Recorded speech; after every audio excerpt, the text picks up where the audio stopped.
ఈ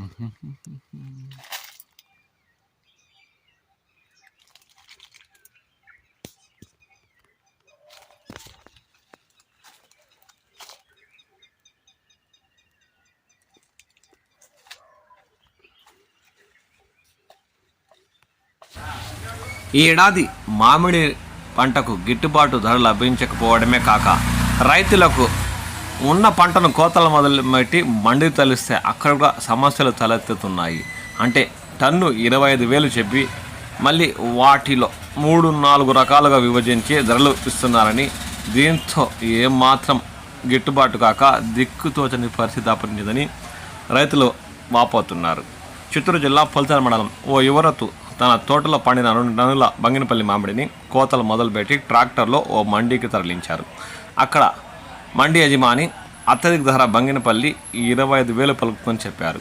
ఇక్కడ దింపేసి వెళ్ళండి, తర్వాత మీకు పట్టీ కట్టి పెడతామని చెప్పారు. అమ్మేసిన తర్వాత ఆ రైతు ఆ పట్టీ కోసం మండికి వెళ్తే ఆ పట్టీలోని లెక్కలు చూసి ఆశ్చర్యపోయాడు. టన్ను 25,000 చెప్పి దాదాపు 3 రకాలుగా ధరలు విభజించి దాంట్లో కాసంత డ్యామేజ్ అని కొన్ని కేజీలు తోసేసి చివరికి పట్టి కట్టి ఇవ్వడంతో ఆ రైతుకి ఏమీ అర్థం కాని పరిస్థితి దాపరించింది. 22 రూపాయలతో కొన్ని కేజీలు, 18 రూపాయలతో మరికొన్ని కేజీలు, చివరికి 15 రూపాయలతో మరికొన్ని కేజీలు లెక్క కొట్టి ఆ రైతుకి డబ్బులు చెల్లించినట్లు రైతు ఆవేదన వ్యక్తం చేశారు.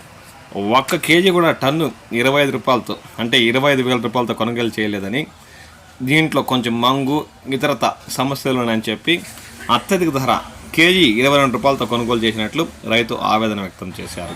1 ఏడాది పాటు దుక్కులు దున్ని 1కి 3 సార్లు మందులు పిచికారి చేసి పంట కాపాడుకుంటూ వస్తూ దిగుబడులు వచ్చిన తర్వాత పంటలు కోతలు మొదలుపెట్టి అమ్ముకోవడానికి మండీలకు వెళ్తే గిట్టుబాటు ధరలక బాధపడుతున్న సమయంలో చివరికి టన్ను 25,000 అని చెప్పి 3 ధరలుగా విభజించి దాంట్లో సూట్ అంటే టన్నుకి 40 కిలోలు కూడా లెక్కలోంచి తీసేసి అత్యధిక ధర 22,000తో జమ కట్టి ఇవ్వడంతో రైతు కాస్త ఆశ్చర్యానికి ఆవేదనకు లోనయ్యాడు. ఈ ఏడాది మామిడి రైతుల పరిస్థితి గోరు చెట్టు మీద రోకిలి పోటులా తయారైందని వారు ఆవేదన వ్యక్తం చేస్తున్నారు.